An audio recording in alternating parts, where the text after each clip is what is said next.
ሴት በመቀየር ስንፈተ ወሲባችሁን የምታስተካክሉ መስሏችሁ ወደ ሌላ ሴት የምትሄዱ ባለትዳሮች ጸጸት ውስጥ ከመግባታችሁ በፊት ወደ ኋላ ብትመለሱ መክራለሁ። ሴት መቀየር ለስንፈተ ወሲብ ሕክምና አይሆንም። ብዙ ጊዜና ሰውን የሚመርጥ የስንፈተ ወሲቦች አይነቶች አሉ።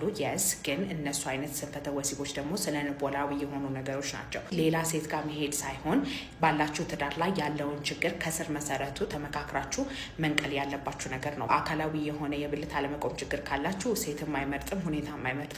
ጠዋትም ተኝታችሁ አድራችሁም ቢሆን አይቆምም ማለት ነው።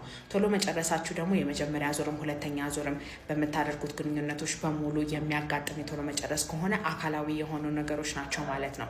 ስለዚህ ሴት መቀየር ሳይሆን መታችሁ ሆርሞናችሁን፣ ደም ስራችሁን፣ ነርቫችሁን እና ሳይኮሎጂ ያላችሁን ነገሮች በሙሉ ቼክ ተደርጋችሁ መስተካከል ያለበት ነገር ነው። ማንኛውም ስንፈተ ወሲብ መታከም ከፈለጋችሁ ከታች ባስቀመጥኩት ስልክ ቁጥር ከጠዋት 3 ሰዓት እስከ 12 ሰዓት ድረስ ብቻ በመደወል በአካል ለመምጣት ቀጠሮ ማስያዝ ትችላላችሁ። በሬ ሁሉ ጊዜ ክፍት ነው። ባይ ባይ።